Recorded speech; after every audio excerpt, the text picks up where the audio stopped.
Hola, en el contexto de nuestro retiro de Semana Santa y en particular hoy Viernes Santo, vamos a meditar, vamos a reflexionar sobre el pecado y lo vamos a hacer desde la perspectiva que mejor nos conviene hacerlo, que es desde la perspectiva relacional. Habitualmente, cuando se habla del pecado en la predicación de la Iglesia, muchas veces se enfoca desde el punto de vista de la conducta moral, desde el punto de vista de la norma, de la transgresión. Los quiero invitar a que entremos en esta reflexión sobre el pecado desde, como les digo, desde la perspectiva relacional. ¿Qué significa esto? Significa, primero que nada, tomar conciencia de la importancia que en la Sagrada Escritura tiene el pecado. Siempre en la Escritura nos vamos a encontrar con el pecado vinculado a una intervención de Dios en favor del pueblo de Israel y cómo el pueblo de Israel responde a esta intervención de Dios. Por lo tanto, tenemos aquí dos polos. Tenemos la acción de Dios, que siempre va a ser una intervención salvífica, siempre va a ser otorgar un don que significa vida, que significa liberación en muchos casos, que significa restauración de una situación difícil por la cual el pueblo esté atravesando. Entonces ese es el primer polo que hay que tener en cuenta. Y el segundo polo es el pueblo de Israel en su conjunto y en último término cada persona. Y esto tiene que ver con la respuesta que cada uno, como persona, o que la comunidad de Israel le da a Dios a propósito de estas intervenciones salvíficas. Por lo tanto, el telón de fondo para hablar del pecado siempre va a ser la acción salvífica de Dios, siempre va a ser la manifestación de su amor sin límites, de su misericordia. Ese es el marco. O lo podemos decir de otro modo también. Podemos decir que el marco o el telón de fondo sobre el cual debemos hacer una reflexión sobre el pecado, una reflexión adecuada sobre el pecado, es el marco de la alianza. ¿Ya? Siempre el pecado, entonces, si lo enfocamos de esta perspectiva, el pecado siempre lo vamos a enfocar desde la perspectiva relacional, más que de una transgresión, más que de una desobediencia. Entonces, en esta perspectiva, el pecado tiene algunas características que me gustaría revisar rápidamente para que las tengamos presentes, ¿ya? Y después lo vamos a concretar en un relato bíblico. La primera característica que podemos, con la que podemos abordar el pecado es que el pecado es una ruptura de relaciones. Después vamos a ver un poco cómo se concreta esto, pero lo primero es tener presente que el pecado es una ruptura, la ruptura de un vínculo, la ruptura de una relación que se establece entre Dios y las personas, entre el Dios bueno, entre el Dios tierno, entre el Dios fiel, ¿ya? Y la persona o el pueblo, la comunidad, que eh, responde de mala manera a esa manifestación de Dios. ¿Ya? Esa es una primera cosa. Un segundo elemento también, que no es menor, es entender el pecado siempre en la perspectiva relacional, como un acto de ingratitud. ¿Ya? Eh, el pecado, de alguna manera, adopta la figura o el aspecto de la ingratitud hacia el don de Dios. Gratitud en el sentido que recibimos un don y no lo agradecemos. Por distintas razones. Una, porque pensamos que Dios nos debe un favor, porque hemos hecho tantas cosas que nos merecemos que Dios nos dé algo, y entonces no sabemos valorar adecuadamente el don que Dios nos da. Y esto tiene también una cuota de arrogancia, ¿ya? De creernos nosotros merecedores de algo que Dios nos debe. Esto se llama, eso tiene la doble cara de la ingratitud y la arrogancia.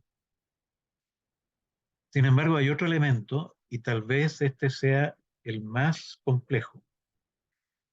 El pecado, de alguna manera, y esto nos lo testimonia la Escritura en más de alguna oportunidad,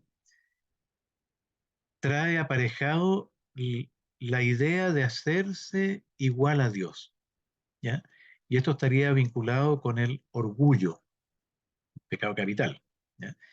Eh, y diríamos esto se explica diciendo que eh, el pecado sería un intento desmedido por parte nuestra de hacernos igual a Dios.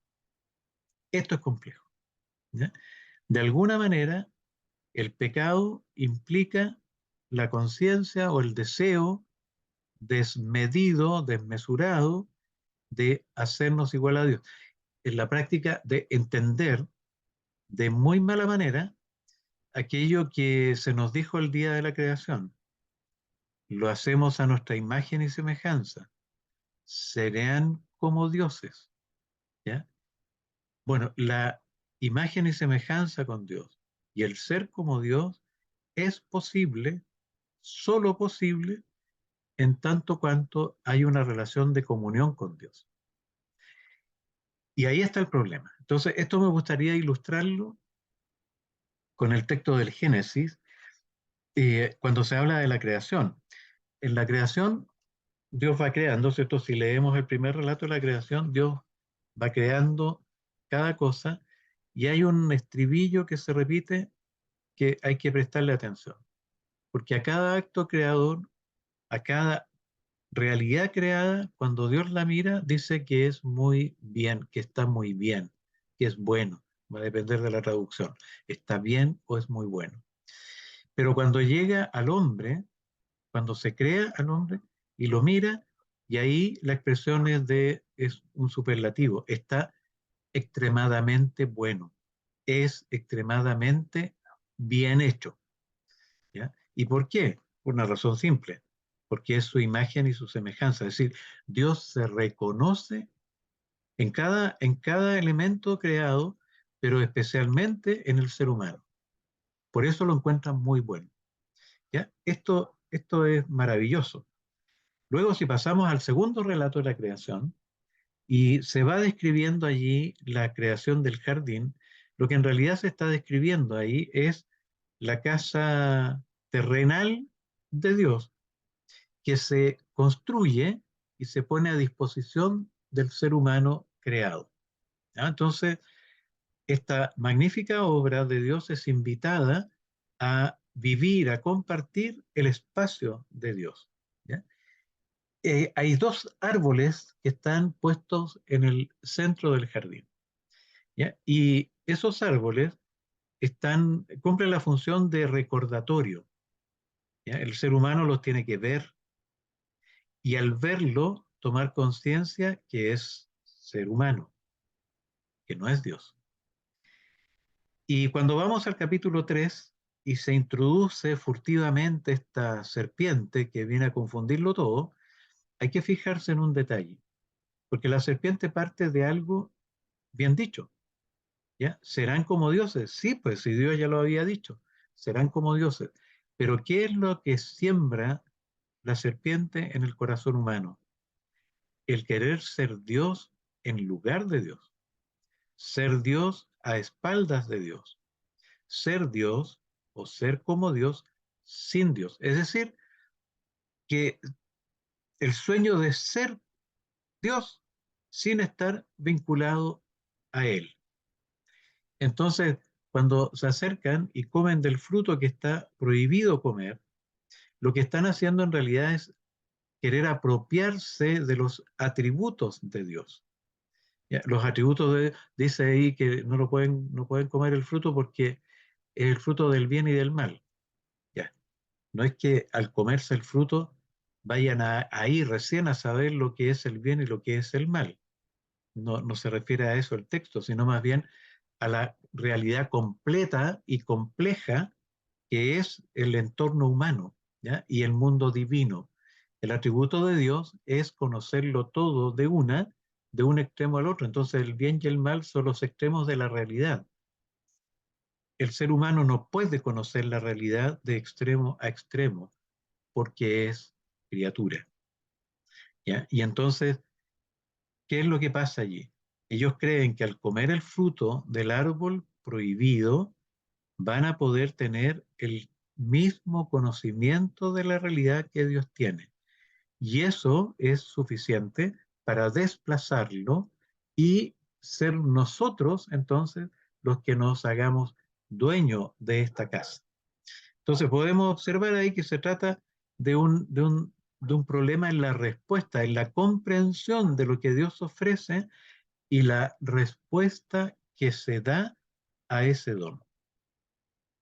Entonces, allí van a surgir algunas consecuencias, obviamente, consecuencias que todos, de una u otra manera, hemos experimentado cuando incurrimos en el pecado, cuando nuestra respuesta al don de Dios es inadecuada, es una respuesta mala de frentón. Entonces, ¿qué es lo que ocurre allí? Bueno, surge, después de la acción pecaminosa, surge el sentimiento de la culpa, este peso que grava en nuestra conciencia y que hace latir el corazón un poco más rápido, ¿no?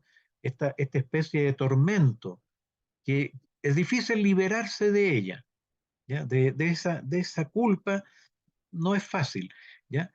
Eh, la culpa no es solamente entendida como una deuda que hay que pagarle al Señor, sino que es un elemento que va corrompiendo la conciencia, ¿ya?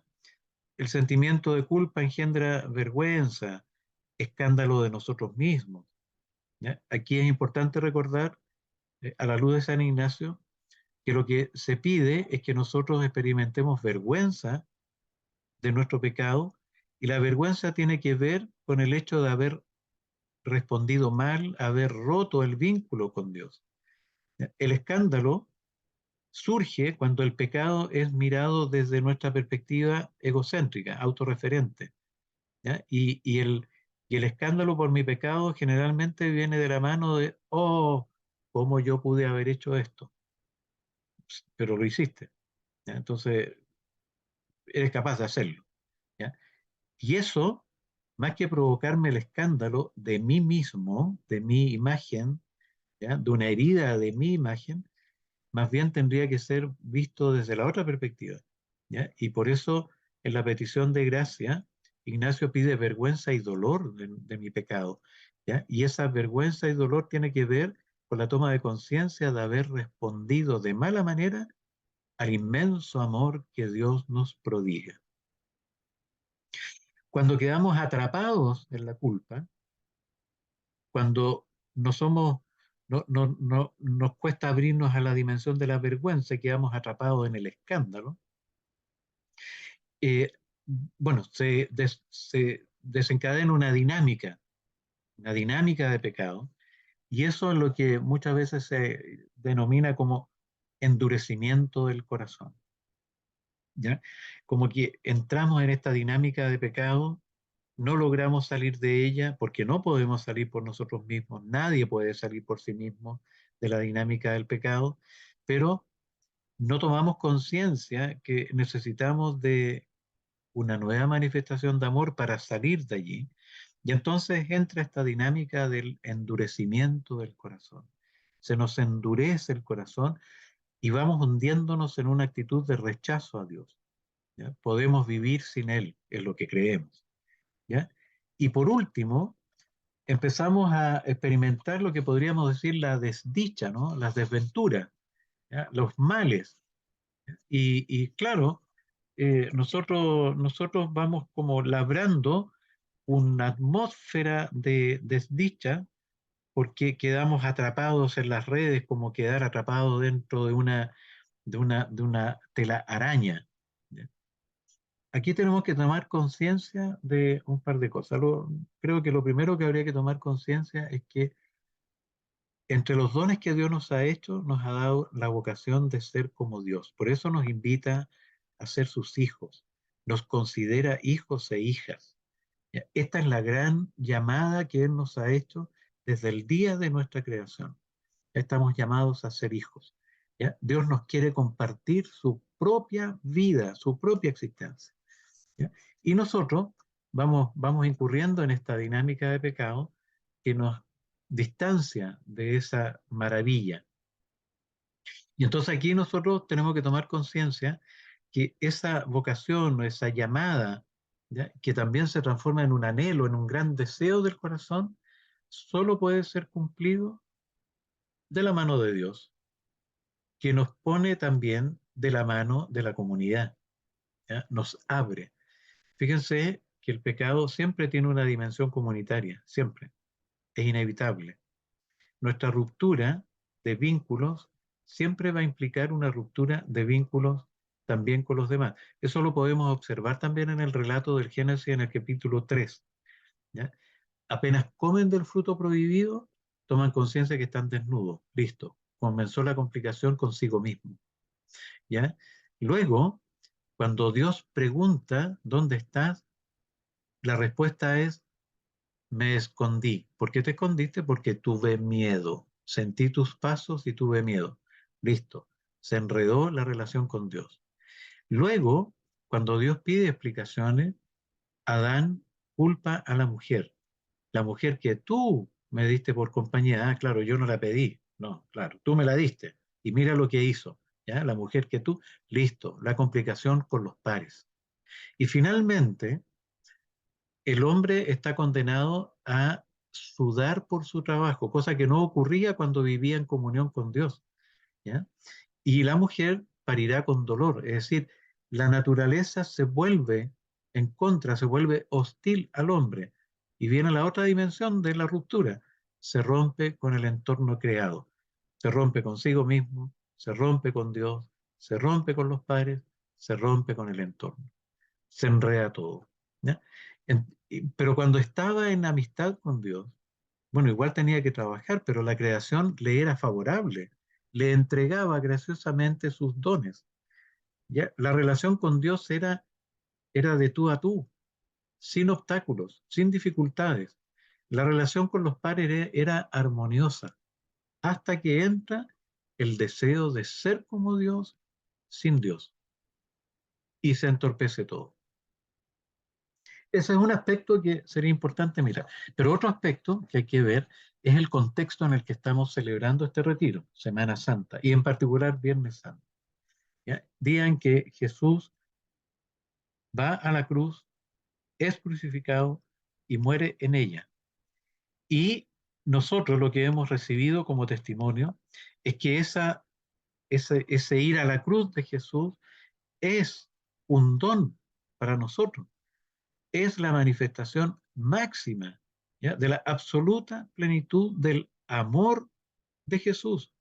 ¿Ya? Vamos a escuchar en el relato de la pasión, lo hemos escuchado a Jesús decir, todo está cumplido.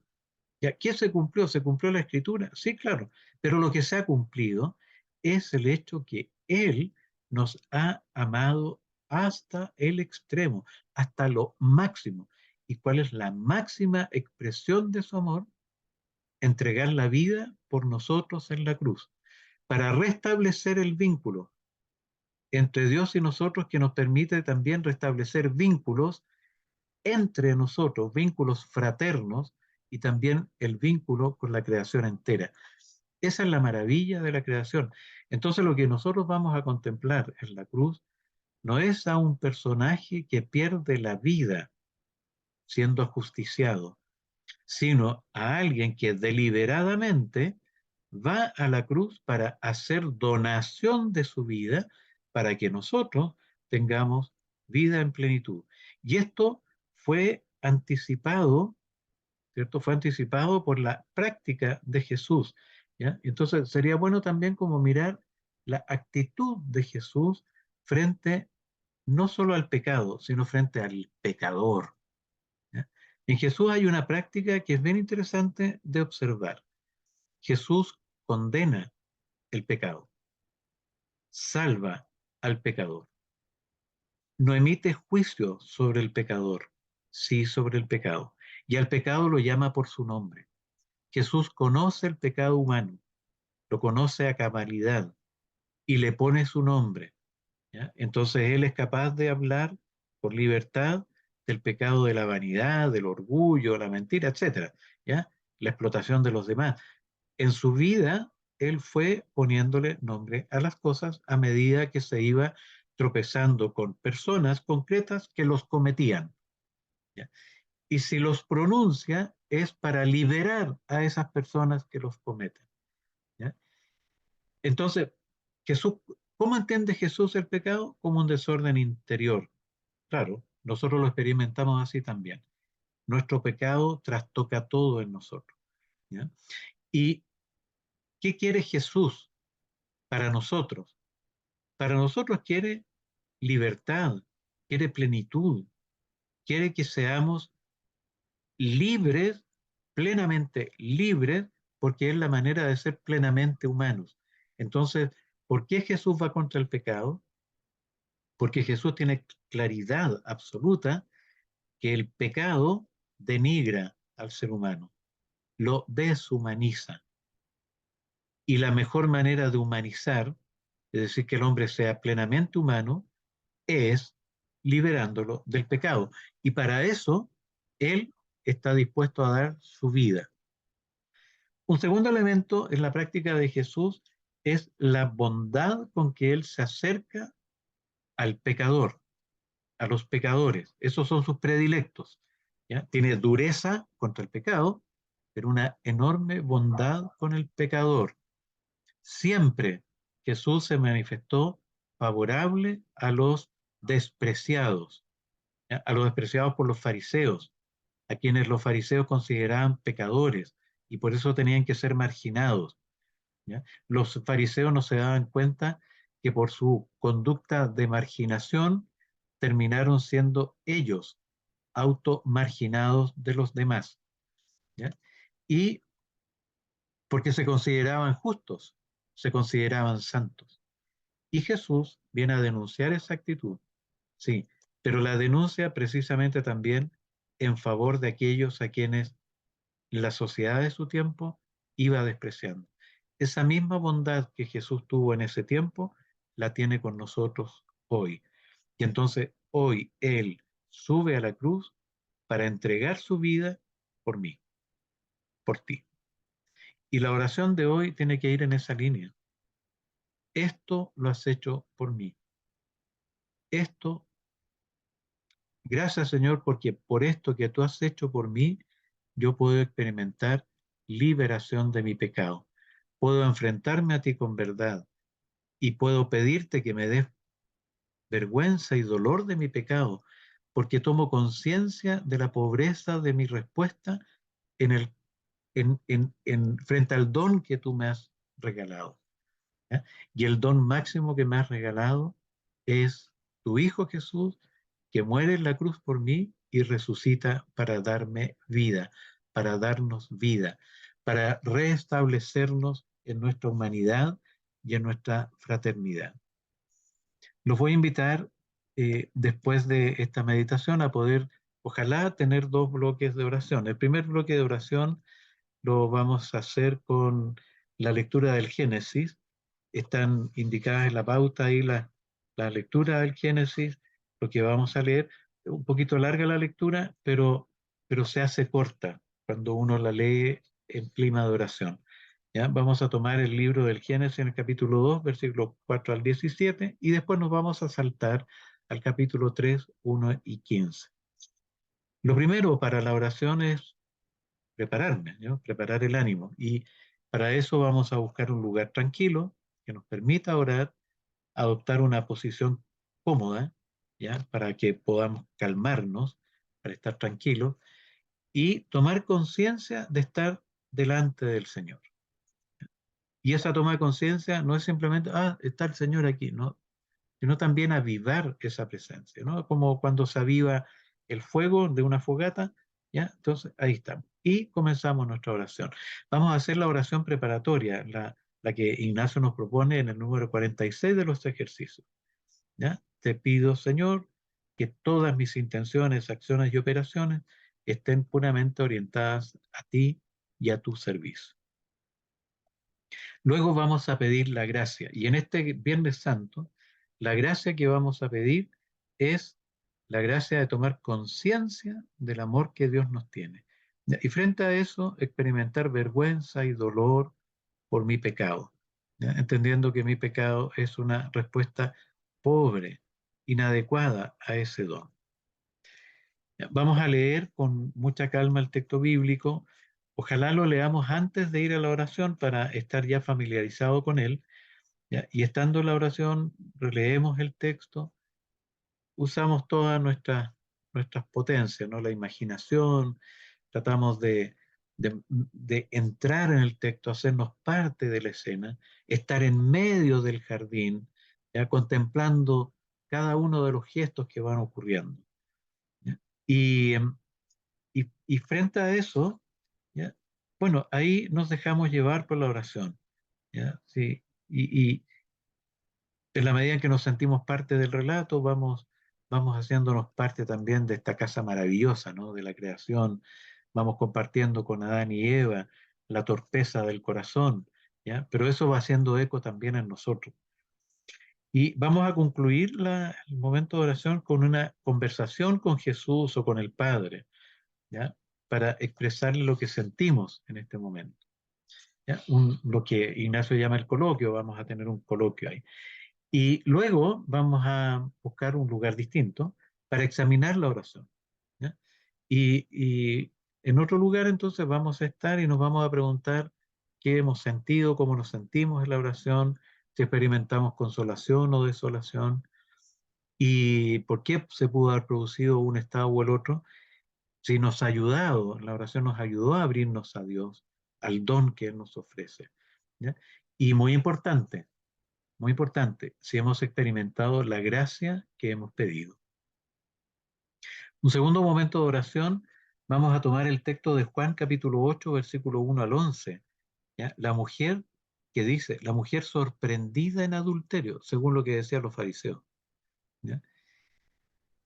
¿Qué es lo que ocurre allí? ¿Ya? ¿Cómo Jesús se comporta frente a esta situación? ¿Ya? Igual, vamos a hacer el mismo camino, ¿ya? Vamos a buscar un lugar cómodo, ¿ya? Vamos a adoptar una postura cómoda para poder orar. Hacemos la oración de Ignacio, el número 46 de los ejercicios, ¿no? La oración en que pedimos que todas nuestras intenciones y operaciones estén ordenadas para el servicio y la alabanza del Señor. Y luego pedimos la gracia, la misma gracia del primer bloque de oración, y entramos en el texto, ¿ya? Ahí podemos usar, ese texto es muy rico porque nos da la posibilidad de ser partícipes de la escena ocupando el lugar de todos los personajes, ocupando el lugar de la mujer, ¿ya? Es probable que eso no sea más fácil, ¿no? Pero también ocupando el lugar de quienes la traen delante de Jesús y también podemos ponernos en el lugar de Jesús, cómo nosotros nos vamos a enfrentar a un pecador o una pecadora, ¿ya? Y igual vamos a terminar la oración con un coloquio y luego hacemos en un lugar distinto el examen de nuestra oración. Les deseo un muy buen retiro de Viernes Santo y que nos prepare para poder celebrar juntos y llenos de gozo la buena noticia de la resurrección de Jesús.